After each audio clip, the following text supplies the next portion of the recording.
Do you also want a good commerce teacher? Do you want to be an expert in all subjects of commerce? If yes, then your search ends here. DV Commerce Classes has a best teaching experience. Download our apps from Play Store and get started learning with us. For more details, call us on 9122397597 or visit our website. Thank you. Hello everyone, welcome back to डिफी commerce classes. आज का इस class में हम लोग redemption of debenture के ऊपर चलेंगे। यह रिडेम्पशन ऑफ डिबेंचर क्या होता है? सबसे पहले मैं बता दूं कि यह रिडेम्पशन ऑफ डिबेंचर जो है डिबेंचर का एक हिस्सा है। ठीक है, इशू ऑफ शेयर्स जो पढ़े हो उसके आगे का एक्सटेंशन पार्ट है। मैं बता दूं कि सीबीएसई वाले जो बच्चे होंगे उन लोगों को रिडेम्पशन ऑफ डिबेंचर जो है टॉपिक है अब सिलेबस से हटा दिया गया है। इन फ्यूचर यदि फिर आएगा तो आप लोग के लिए यूजफुल हो जाएगा। बट मेरा मानना यह है कि ज्ञान यदि कहीं से मिले तो ले लेना चाहिए। आई बात समझ में? यह क्लास वैसे स्टूडेंट्स के लिए यूज़फुल होने वाले हैं जो क्लास 12th में भी हैं और 2023 में क्लास 12th का एग्ज़ाम देंगे। वह स्टूडेंट चाहे बिहार बोर्ड से बिलोंग करे, यूपी बोर्ड से बिलोंग करे, झारखंड बोर्ड से बिलोंग करे, एमपी बोर्ड से बिलोंग करे। ठीक है, क्योंकि चूँकि ये तो सीबीएसई वाले के लिए तो है भी नहीं, लेकिन बट कहीं ना कहीं कुछ सवाल इसके आधार पर मिल जाएंगे तो आप देख लेना, आपके लिए भी यूज़फुल होंगे। साथ ही साथ यह क्लास वैसे स्टूडेंट्स को भी हेल्पफुल होगा जो सीए, सीएस या सीएमए का फाउंडेशन कोर्स कर रहे हैं। आई बात समझ में? तो चलो इस टॉपिक को स्टार्ट करने से पहले मैं आप सभी को बता दूं कि यह नोट्स है जिसको मैं खुद अपने हाथों से लिखता हूं। यदि आपको यह नोट्स चाहिए तो आप यह नोट्स जो है 3 जगह से ले सकते हो। नंबर 1 हमारा मोबाइल एप्लीकेशन जो कि आपको प्ले स्टोर पर इजीली अवेलेबल है। Number 2 from our Telegram channel का लिंक भी ऑलरेडी डिस्क्रिप्शन में दिया हुआ है। और नंबर 3 है जो नोट्स अवेलेबल है वह है हमारे वेबसाइट पर। यदि आप वेबसाइट विजिट करोगे तो वहाँ पर आपको डाउनलोड नाम का एक पेज दिखेगा, तो डाउनलोड वाले पेज पर क्लिक करना। जितने भी नोट्स होते हैं ना सभी वहाँ पर अवेलेबल होते हैं, जो भी फ्री नोट्स होते सब वहाँ पर मिल जाएंगे आपको। ठीक है, तो उसमें रिडेम्पशन ऑफ डिबेंचर भी शामिल है। ठीक है, तो आप उसे भी एक बार चेक कर लेना। तो चलो हम लोग चलते हैं रिडेम्पशन ऑफ डिबेंचर को लेकर के। सीधे शब्दों में यदि मैं बताऊं, मेरा प्रयास होगा सीधे शब्दों में ही बताना। ठीक है, तो रिडेम्पशन जो शब्द होता है, ठीक है, रिडेम्पशन जो शब्द है इसका मतलब होता है टू पे, यानी कि दे देना, चुका देना। आई बात समझ में? तो रिडेम्पशन ऑफ डिबेंचर का मतलब क्या हो जाएगा? यदि मैं आपको हिंदी में देखोगे तो ऋण पत्रों का शोधन करना। ठीक है, ऋण पत्रों का शोधन। अब इसका मतलब क्या होता है जरा इसके बारे में हम लोग समझते हैं।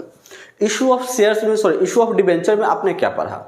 कंपनी को पैसों की जरूरत होता है तो पब्लिक में जाता है लोगों को और कहता है कि जो भी लोग पैसा हमको देंगे उसके बदले में एक लेटर देंगे, और उस लेटर को डिबेंचर कहा जाता था, है ना। तो जो पब्लिक पहले क्या किया था, पब्लिक ने कंपनी को पैसा दिया था, तो कंपनी का तो भाई अब रेस्पॉन्सिबिलिटी बनता है कि कंपनी को क्या करेगा, अब पब्लिक को पे कर देगा, पे करना पड़ेगा ना।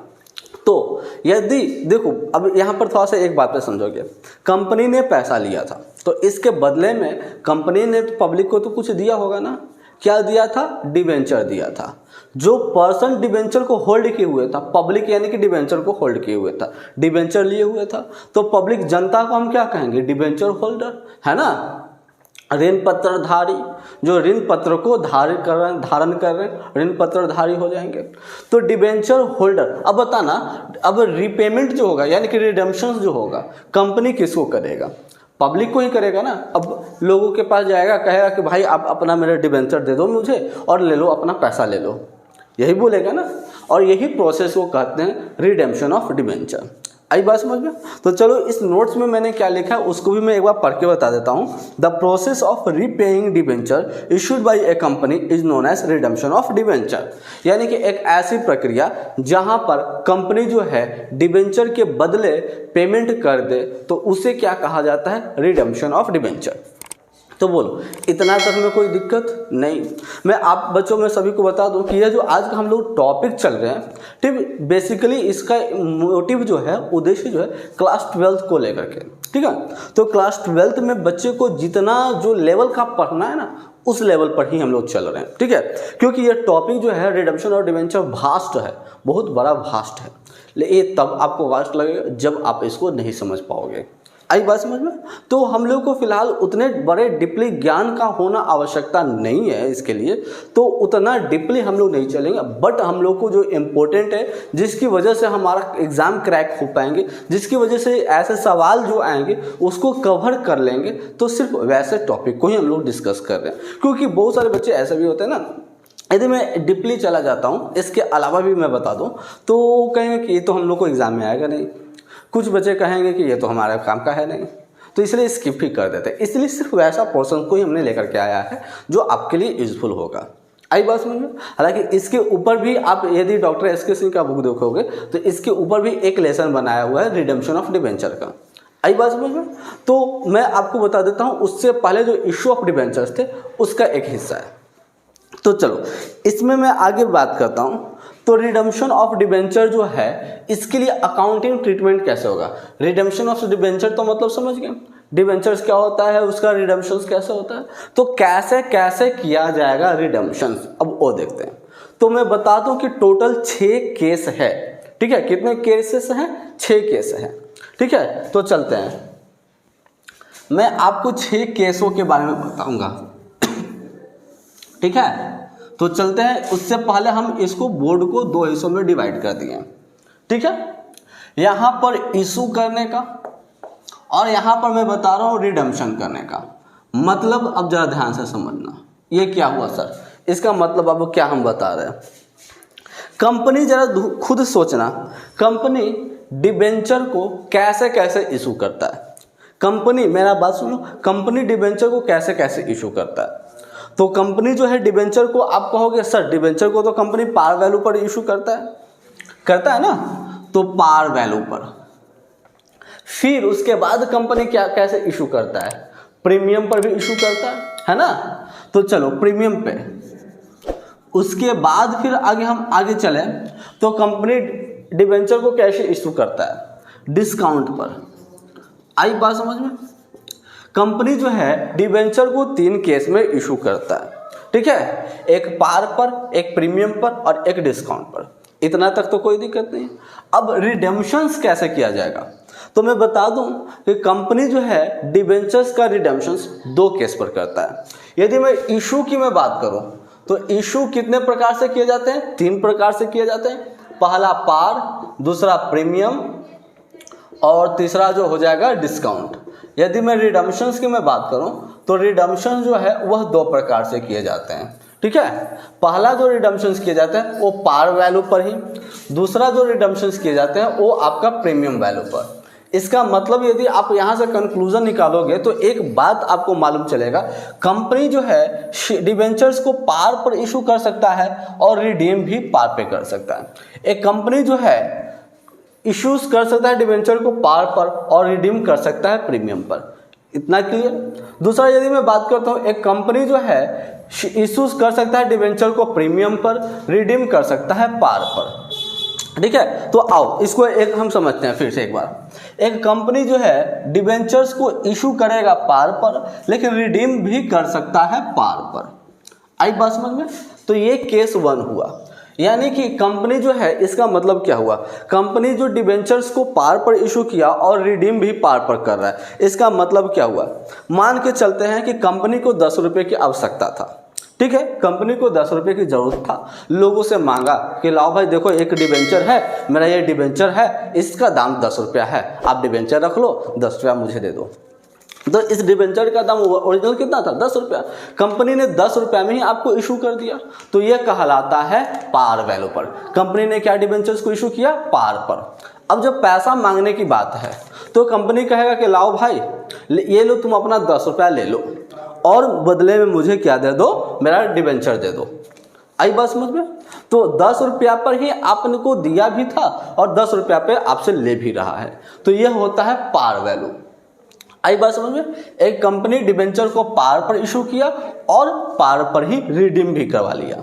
ठीक है, दूसरा जो बात होता है वो आपका हो जाएगा, दूसरा जो हो जाएगा एक कंपनी पार पर इशू करेगा ही। ठीक है, कंपनी पार पर इशू कर रहा है मतलब कि कंपनी ने 10 रुपया आपको 10 रुपया आपसे लिया और 10 रुपया का डिबेंचर आपको दे दिया। ठीक है, ये तो इशू हो गया। लेकिन अब पैसा देने की बारी है तो कहता है कंपनी, भाई साहब मेरा डिबेंचर 10 रुपया वाला मुझे दे दो, मैं बदले में आपको 12 रुपया दे रहा हूँ, बदले में मैं 15 रुपया दे रहा हूँ। यानी कि जो वैल्यू है हमारा पार वैल्यू जो था 10 रुपया, उससे अबोव मैं आपको पैसा दूंगा, तो वह कहलाता है प्रीमियम पर। मैंने पहले ही बताया कि डिबेंचर्स को जो है दो तरह से रिडीम किया जाता है, एक पार पर और एक प्रीमियम पर, तो ये दोनों में कर सकता है। तो यानी कि इशू किया पार पर लेकिन रिडीम कर रहा है कंपनी किस पर? प्रीमियम पर। तो अब बताना कि in this point of view यहां पर यदि देखोगे तो कंपनी को लॉस हो रहा है कि नहीं हो रहा है? हो रहा है ना, क्योंकि कंपनी क्या कर रहा है, 10 रुपया वाला डिबेंचर्स का 12 रुपया पे कर रहा है, ये भी लॉस हो जाएंगे। आई बात समझ में? केस 2 हो गया, केस 1, केस 2। केस 3 की यदि मैं बात करूं तो कंपनी जो है वह डिबेंचर को प्रीमियम पर इशू करता है। जैसे कि मान के चलो कि कंपनी को देखो यह डिबेंचर का दाम 10 रुपया था। ठीक है, अब कंपनी को पैसा चाहिए था, तो चूंकि कंपनी ये वैसे कंपनी के लिए यूजफुल होगा जिसका गुडविल बहुत ज़्यादा अच्छा होगा। ठीक है, तो कंपनी क्या कहा कि 10 रुपया वाला डिबेंचर ले लो, लेकिन बदले में हम आपसे 12 रुपया लेंगे। 10 रुपया वाला डिबेंचर को 12 रुपये में आपको दिया था। ठीक है, यानी कि कंपनी को 12 रुपये चाहिए था और 10 रुपया वाला डिबेंचर दे दिया, तो प्रीमियम पर इशू किया कंपनी। लेकिन अब कंपनी क्या करेगा, रिडीम कर सकता है दो केस पर, एक पार पर भी और एक प्रीमियम पर भी। मतलब कि यदि हम पार को मतलब लेके चलते हैं, कंपनी जो है डिबेंचर को इशू किया प्रीमियम पर लेकिन रिडीम कर रहा है पार पर, इसका मतलब क्या हुआ कि कंपनी ने आपको 10 रुपया वाला डिबेंचर को 12 रुपया में आपको दे दिया और कंपनी आपसे 12 रुपया ले लिया। अब जब पैसा देना है कंपनी को तो कंपनी आपको 10 रुपया देगा। ठीक है, कंपनी 10 रुपया ही देगा और बदले में ये वाला डिबेंचर ले लेगा। आई बात समझ में? तो क्या ऐसा कर सकता है? बिल्कुल कर सकता है, क्योंकि हमने पहले ही बताया है कि रिडेम्पशन दो केस में किया जाता है, एक पार पर और एक प्रीमियम पर। क्लियर है? दूसरा अगर हम बात करते हैं, इसमें चौथा केस की यदि मैं बात करूं तो कंपनी जो है वो क्या कर रहा है, डिबेंचर को प्रीमियम पर इशू किया ही और साथ ही साथ रिडेम्पशन भी किया है प्रीमियम पर। ठीक है, रिडेम्पशन भी किया है प्रीमियम पर। तो क्या ये पॉसिबल है? तो यह भी पॉसिबल है। कंपनी क्या कर रहा है, 10 रुपया वाला डिबेंचर को 12 रुपया में आपसे ले लिया था, आपको दिया था और जब पैसा देना है 12 रुपये, तो हो सकता है कंपनी 12 रुपया आपको देना था ना, तो हो सकता है कंपनी जो है 14 रुपया दे, 13 रुपया दे, तो कंपनी अब क्या कर दे रहा है, प्रीमियम पर दे रहा है। तो इस केस में भी यदि आप देखोगे तो कंपनी को क्या हो रहा है, लॉस हो रहा है। 12 रुपया आपसे लिया था, बदले में 13 रुपया देना पड़ रहा है, तो लॉस जाएगा कि नहीं जाएगा? आई बात समझ में? तो ये 4 केस हो गए। कौन कौन से केस हुए? कंपनी जो है डिबेंचर्स को इशू कर सकता है पार पे और रिडीम कर भी सकता है पार पर। एक कंपनी जो है इशू कर सकता है पार पे, रिडीम कर सकता है प्रीमियम पर। एक कंपनी जो है इशू कर सकता है डिबेंचर को प्रीमियम पर और रिडीम कर सकता है पार पर। सिमिलरली एक कंपनी जो है इशू कर सकता है डिबेंचर को प्रीमियम पर और रिडीम कर सकता है प्रीमियम पर। अब डिस्काउंट की बात करें तो कंपनी क्या कह रहा है कि 10 रुपया वाला डिबेंचर है, इसका दाम है 10 रुपया। कंपनी कहता है कि लो 8 रुपया मुझे दे दो। 10 रुपया वाला डिबेंचर को 8 रुपया में दे दिया, तो इशू तो कर ही सकता है डिस्काउंट पर, लेकिन कंपनी जो है रिडीम डिस्काउंट पर नहीं कर सकता है, क्योंकि कंपनी को सिर्फ रिडीम कर सकता है पार पर और प्रीमियम पर ही। तो यदि पार पर रिडीम किया, इसका मतलब क्या हो गया, कंपनी ने डिबेंचर को इशू किया डिस्काउंट पर और रिडीम कर रहा है पार पर। इसका मतलब क्या हुआ, ये 10 रुपया इसका वैल्यू था ना, या 8 रुपया में आपको दे दिया, कंपनी को 8 रुपया मिल गया, आपने कंपनी को दिया 8 रुपया। अब कंपनी आपको क्या कर रहा है, जो दाम था इसका 10 रुपया, वो 10 रुपया आपको दे रहा है। आई बात समझ में? दाम जो था वो 10 रुपया दे रहा था, पार वैल्यू का वैल्यू दे रहा है आपको। तो इशू किया डिस्काउंट पर और पे भी किया पार पर, ये हो सकता है। अब ये था आपका 5वां केस। और छठा केस जो होगा डिस्काउंट पर इशू कर सकता है और रिडीम कर सकता है प्रीमियम पर। ठीक है, अब चलते हैं इसके बारे में देखते हैं।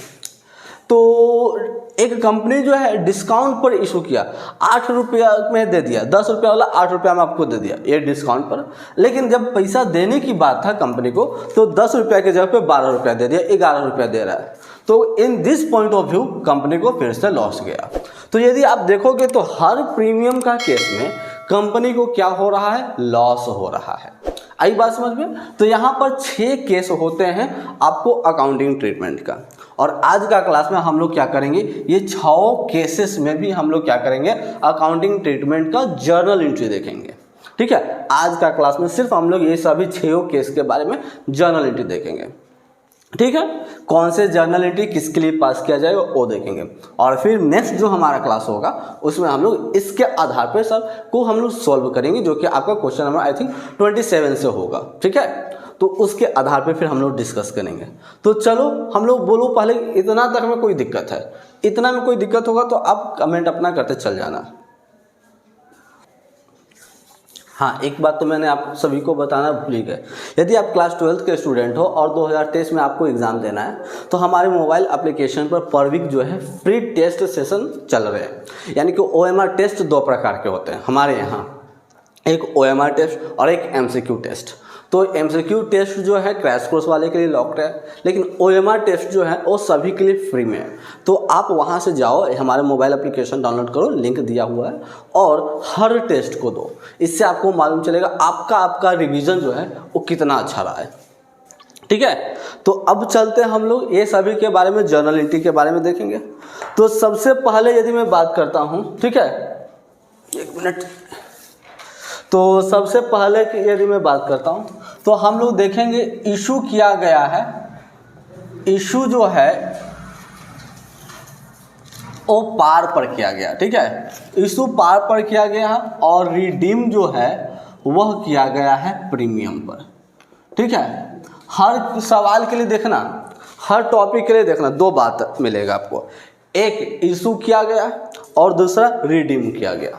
तो दोनों के लिए यानी कि 6 टॉपिक है, तो 6 के लिए 2 बार आया है, एक पार पर और एक इशू पर और एक रिडीम पर। तो एक टॉपिक के लिए 2 जर्नल एंट्री कम से कम। ठीक है, एक टॉपिक के लिए 2 जर्नल एंट्री। तो इसमें भी यदि मैं बात करूं तो 2 जर्नल एंट्री बनेगा। पहला यदि मैं जर्नल एंट्री की मैं बात करूं तो सबसे पहला जर्नल एंट्री बनेगा फॉर इशूइंग, इशू करने के लिए।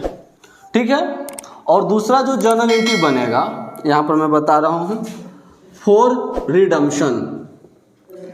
ठीक है, 2 जर्नल एंट्री बनेगा, एक बात पर ध्यान में रखना। तो केस 1 में कहता है इशू किया गया है पार पर और रिडीम किया गया है प्रीमियम पर। ठीक है, हालांकि अभी थोड़ा देर पहले जो मैंने बताया था केस, उसमें से आगे पीछे हो गए हैं, वो आप समझ सकते हो। ठीक है, तो यदि कंपनी जो है डिबेंचर को पार पर इशू करे तो इसके लिए जर्नल एंट्री क्या हो जाएगा, बस एक बात पर ध्यान में रखना, चाहे कोई भी केस हो, चाहे कोई भी केस हो, 6 केस में की मैं बात कर रहा हूँ, किसी भी प्रकार का केस हो, इशू करने वाला जर्नल एंट्री अलग नहीं होगा। याद रखोगे, इशू करने वाला जर्नल एंट्री अलग नहीं होगा। इशू कैसे किया जाता है, बैंक अकाउंट डेबिट से। ठीक है, बैंक अकाउंट हो जाएगा debit to debenture application account. ठीक है, डिबेंचर एप्लीकेशन अकाउंट। यदि कंपनी जो है अलॉटमेंट भी, यदि कंपनी जो है इंस्टॉलमेंट नहीं दिया है तो एप्लीकेशन एंड अलॉटमेंट कर दोगे। ठीक है, अलॉटमेंट अकाउंट एक साथ ही मर्ज कर दोगे। और नरेशन क्या लिख देना, नरेशन लिख देना बीइंग डिबेंचर इशूड। ठीक है, बीइंग डिबेंचर इशूड, डिबेंचर को क्या कर दिया गया, इशू कर दिया गया। आई बात समझ में? अब यदि हम बात करते हैं तो इसका रिडम्पशंस का। ठीक है, तो अरे ये वायर अक्सर फंस जा रहा है मेरे पैर में। अब रिडम्पशंस की यदि मैं बात करूं तो रिडम्पशंस के लिए आपको एक जर्नल एंट्री पास करना पड़ेगा। आपको डिबेंचर, देखो एक बात पर ध्यान में रखना हमेशा कि आप यहाँ पर डिबेंचर एप्लीकेशन एंड अलॉटमेंट को पहले क्रेडिट में लिखो, तो दूसरा बार आपको क्या करना पड़ेगा, इसको डेबिट में करना पड़ेगा। कोई भी केस में ठीक है, तो पहले जर्नल एंट्री में आप क्या लिखोगे, debenture application and allotment account debit, application and allotment account debit. आई बात समझ में? अच्छा एक मुझे बात बताना, मैंने एक आपको बात बताया कि जितना भी प्रीमियम पर इशू किया जाएगा, ठीक है, प्रीमियम पर इशू किया जाएगा तो कंपनी को लॉस होता है। तो लॉस के लिए जर्नल एंट्री में कहाँ जगह है, डेबिट में कि क्रेडिट में? डेबिट में है ना, तो यहाँ पर लिखना loss on issue of debenture, ठीक है, अकाउंट ये भी हो जाएगा डेबिट। आई बात समझ में? टू डिबेंचर अकाउंट क्या हो जाएगा, टू डिबेंचर अकाउंट। चूंकि कंपनी क्या किया है, डिबेंचर को प्रीमियम पर किया है, प्रीमियम पर रिडम्पशन किया है, तो आपको यहां पर लिखना पड़ेगा to premium on redemption account, ठीक है, प्रीमियम ऑन रिडम्पशन अकाउंट, यह जर्नल एंट्री बन जाएगा। यानी कि यदि मैं बात करता हूं कोई कंपनी जो है डिबेंचर को इशू किया है पार पर और रिडीम किया है प्रीमियम पर, तो क्या जर्नल एंट्री बनेगा, इशू करने के लिए बन जाएगा bank account debit to debenture application account, और रिडीम करने के लिए क्या जर्नल एंट्री बन जाएगा, debenture application allotment account debit, loss on issue of debenture account debit to debenture account to debenture account, हाँ debenture account to premium on redemption account. आई बात समझ में? यह आपका हो जाएगा पार पर। अब नरेशन क्या लिखोगे, तो नरेशन लिख दो being debenture redeemed at premium, debenture को हमने क्या कर दिया है, प्रीमियम पर रिडीम कर दिया। आई बात समझ में? यह हो गया आपका केस 1। अब केस 2 पर हम चलते हैं, ठीक है, केस 2 पर हम आगे बढ़ते हैं। तो केस 2 में हमारा हो जाएगा क्या, इशू किया गया है पार पर और रिडीम भी किया गया है, रिडीम भी किया गया है पार पर। ये केस 1 था, अब ये केस 2 हो गया। इशू किया गया पार पर और रिडीम किया गया भी पार पर। तो बताना, इशू करने के लिए तो सेम हो जाएगा जर्नल एंट्री, है ना, इशू करने के लिए हमारे पास जर्नल एंट्री सेम होने वाले हैं। क्या जर्नल एंट्री हो जाएगा, बैंक अकाउंट हो जाएगा हमारा डेबिट, ठीक है, bank account debit to debenture application account, ठीक है, bank account debit to debenture application account, issue करने वाला सेम जर्नल एंट्री, ठीक है। नरेशन चलो इसके लिए डाल देते हैं, बीइंग डिबेंचर इशूड। अब चाहो तो ज़्यादा सुविधा के लिए एट पार भी लिख दो, पार पर इशू किया गया है। आई बस समझ में? लेकिन अब जब रिडीम किया जाएगा पार पर, तो रिडम्पशंस के लिए क्या जर्नल एंट्री बनेगा, ठीक है। तो बस चूंकि आपका पार पर था तो यही जर्नल एंट्री को पलट दिया जाएगा, ठीक है, यही जर्नल एंट्री को क्या कर दिया जाएगा, पलट दिया जाएगा। आपका जर्नल एंट्री क्या बन जाएगा, डिबेंचर एप्लीकेशन जो होगा, ध्यान में रखना एप्लीकेशन एंड अलॉटमेंट एक साथ लिखना होता है कभी कभी, debenture application account debit to हो जाएगा बैंक अकाउंट, ठीक है, टू हो जाएगा बैंक अकाउंट। ये जो जर्नल एंट्री था वही जर्नल एंट्री को हमने क्या कर दिया, पलट दिया, ठीक है। नरेशन डाल दो, being debenture redeemed at par, हमने क्या कर दिया, डिबेंचर को पार पर रिडीम कर दिया। आई बात समझ में? तो ये हो गया आपका 2 case complete. And I hope कि इसमें कोई दिक्कत नहीं हुआ होगा। और आप सब ना एक काम करो, इसका स्क्रीनशॉट ले लो ताकि आपको यूजफुल हो जाए। चलोगे आगे, फिर हम लोग बढ़ते हैं केस 3 में, देखते हैं। इशू किया गया है आपका इशूड एट प्रीमियम, ठीक है, डिबेंचर को इशू किया गया है प्रीमियम पर, लेकिन रिडीम किया गया है, रिडीम्ड एट पार, रिडीम किया गया है पार वैल्यू पर। तो इसके लिए क्या जर्नल एंट्री बनेगा, ठीक है। तो मैं पहले ही बताया, इशू करने वाला कोई दिक्कत नहीं, चाहे वो प्रीमियम पर हो, डिस्काउंट पर हो, चाहे पार पे हो, इशू करने वाला सेम जर्नल एंट्री होगा, उसका प्रभाव रिडम्पशंस में पड़ेगा। ठीक है, तो यहाँ पर ये हो जाएगा आपका फॉर इशूइंग और ये हो जाएगा फॉर रिडम्पशन। ठीक है, चलते हैं, अब आते हैं इशू करने वाला। मैंने क्या जर्नल एंट्री बोला था, सेम बैंक अकाउंट डेबिट। ठीक है, bank account debit to debenture application account. ठीक है, डिबेंचर एप्लीकेशन अकाउंट, कोई दिक्कत नहीं। अब हम नरेशन में लिखते हैं बीइंग डिबेंचर इशूड। ठीक है, डिबेंचर को क्या कर दिया गया है, इशू कर दिया गया। क्लियर है, लेकिन इसका जब हमको पेमेंट करना होगा तो पेमेंट कैसे करेंगे, डिबेंचर एप्लीकेशन को डेबिट में लिखेंगे। ठीक है, किसको लिखेंगे, डिबेंचर एप्लीकेशन को, ये हो जाएगा डिबेंचर एप्लीकेशन अकाउंट हो जाएगा आपका डेबिट में टू। अच्छा मुझे एक बात बताओ, यदि पार पर हम रिडीम कर रहे हैं तो मेरे को क्या हो रहा है, कोई फर्क नहीं पड़ने वाला है ना, हमको तो लॉस थोड़ी जा रहा है। इसलिए हम यहाँ पर क्या लिख देंगे, टू डिबेंचर अकाउंट। लॉस मैंने बताया था कौन कौन सा केस में जाता है, प्रीमियम वाला सिर्फ। ठीक है, अब चूंकि यह डिबेंचर्स को प्रीमियम पर रीइशू किया गया था, प्रीमियम पर इशू किया गया था, इसलिए यहाँ पर टू में हम लोग लिख देंगे टू सिक्योरिटी प्रीमियम अकाउंट। आई बात समझ में, टू में यहाँ पर क्या लिख देंगे, सिक्योरिटी प्रीमियम अकाउंट। आई बात समझ में, यानी कि यदि आपसे कोई पूछे कि बताओ कि क्या जर्नल एंट्री होगा जब डिबेंचर को इशू किया गया है प्रीमियम पर और रिडीम किया गया है पार पर, तो क्या जवाब दोगे। पहले इशू करने के लिए bank account debit to debenture application लिख देंगे, डिबेंचर एप्लीकेशन अलॉटमेंट लिख देंगे। लेकिन जब रिडम्पशंस करना होगा तो हम क्या लिखेंगे, debenture application account debit to debenture account to security premium account. Security premium क्यों, क्योंकि हमारा जो था डिबेंचर्स को इशू किया गया था प्रीमियम वैल्यू पर। आई बात समझ में। अब नरेशन बीइंग डिबेंचर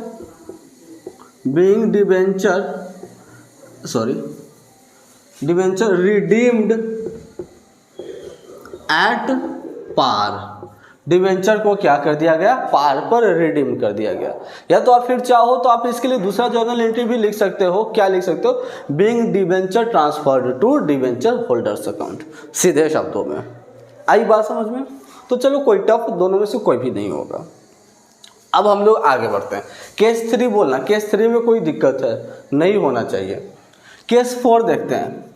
केस 4 में कहता है कि इशूड एट प्रीमियम, इशू किया जाएगा किस पे, प्रीमियम पर, और रिडीम भी किया जाएगा, रिडीम भी किया जाएगा प्रीमियम पर। इशू किया जाएगा प्रीमियम पर और रिडीम भी किया जाएगा प्रीमियम पर। आई बात समझ में, इशू किया जाएगा प्रीमियम पर और रिडीम भी किया जाएगा प्रीमियम पर। तो इसके लिए क्या जर्नल एंट्री बनेगा, तो चलो मैंने पहले ही बताया कि इशू करने के लिए तो कोई दिक्कत नहीं होगा। इशू करने वाला आपका जर्नल एंट्री सेम रहेगा, बैंक अकाउंट हो जाएगा डेबिट में, टू हो जाएगा डिबेंचर एप्लीकेशन अकाउंट। ठीक है, डिबेंचर एप्लीकेशन अकाउंट, अलॉटमेंट भी साथ में लिखते चल जाना है, कोई दिक्कत। अब यहाँ पर नरेशन डाल दो, बीइंग डिबेंचर इशूड, डिबेंचर को क्या कर दिए हो, इशू कर दिए हो। ठीक है, लेकिन यहाँ पर ध्यान में देना, जब आपका रिडम्पशंस होगा तो जर्नल एंट्री चेंज होने वाला है। पहले तो डिबेंचर एप्लीकेशन तो जाएगा ही डेबिट में, इसमें तो कोई दिक्कत नहीं है। ठीक है, तो यहाँ पर डिबेंचर एप्लीकेशन अकाउंट हो जाएगा डेबिट, डिबेंचर एप्लीकेशन अकाउंट हो जाएगा डेबिट। अच्छा, लॉस भी हुआ है तो लॉस भी जाएगा, loss on issue of debenture, ठीक है, अकाउंट, ये भी हो जाएगा डेबिट में। टू में हम लोग क्या लिखते थे, डिबेंचर अकाउंट, तो ये हो जाएगा टू डिबेंचर अकाउंट हमारा। आई बात समझ में। उसके बाद फिर एक बात पर ध्यान में देना कि यहाँ पर आपको क्या हुआ था, प्रीमियम पर इशू करना पड़ गया था, इसलिए यहाँ पर आपको क्या लिखोगे, टू सिक्योरिटी प्रीमियम रिजर्व के नाम से जाता है बाबू, रिजर्व अकाउंट हो जाएगा। और एक और आपको लिखना पड़ेगा, रिडेम्पशन जो किया जा रहा है, जो रिडीम अब हो रहा है, ये जो आप देख रहे हो प्रीमियम इशू करने वाला, अब रिडीम भी किया जा रहा है प्रीमियम पर, तो रिडेम्पशन ऑन प्रीमियम, ठीक है। तो टू क्या लिखोगे, रिडेम्पशन ऑन प्रीमियम अकाउंट। आई बात समझ में? यानी कि देखोगे यहाँ पर ये थोड़ा सा जनरल एंट्री बड़े हो जाते हैं। यदि आपको कहा जाए कि डिबेंचर को इशू किया गया है प्रीमियम पर और रिडीम भी किया गया है प्रीमियम पर, तो इशू करने में कोई दिक्कत नहीं है, लेकिन इसका प्रीमियम वाला कट के इसमें आ जाएगा, ठीक है। और चूंकि यह प्रीमियम पर रिडीम भी किया गया था, इसीलिए रिडेम्पशन ऑन प्रीमियम भी लिखाएगा। आई बात समझ में?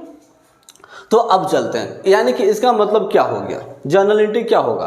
यदि कोई डिबेंचर्स को प्रीमियम पर इशू करता है और रिडीम भी करता है प्रीमियम पर, तो क्या जर्नल एंट्री बनेगा, bank account debit to debenture application account number 1, उसके बाद फिर debenture application account debit, loss on issue of debenture account debit to debenture account, to security premium reserve account, to redemption of debenture account, ठीक है। So redemption on premium account, चाहे आपके कोई किताब में जो है प्रीमियम ऑफ रिडेम्पशन अकाउंट भी लिखे हुए होता है, मतलब तो सेम ही हो रहे हैं, ठीक है। फिर आपको क्या करना पड़ेगा, नरेशन देना पड़ेगा। नरेशन में क्या लिखोगे, बीइंग डिबेंचर, ठीक है, being debenture redeemed at premium, debenture को क्या कर दिया गया है, प्रीमियम पर रिडीम कर दिया गया। दूसरे शब्दों में आप लिख सकते हो, being debenture transferred to debenture holders account. आई बात समझ में? बोलो, इतना तक हमें कोई दिक्कत नहीं होना चाहिए। चलते हैं फिफ्थ केस में। फिफ्थ केस की यदि मैं बात करूं तो आपका हो जाएगा क्या, इशू किया गया है, इशूड एट डिस्काउंट, ठीक है, इशू किया गया डिस्काउंट पर और रिडीम जो किया जाएगा, रिडीम्ड एट पार, रिडीम किया गया है पार पर, ठीक है।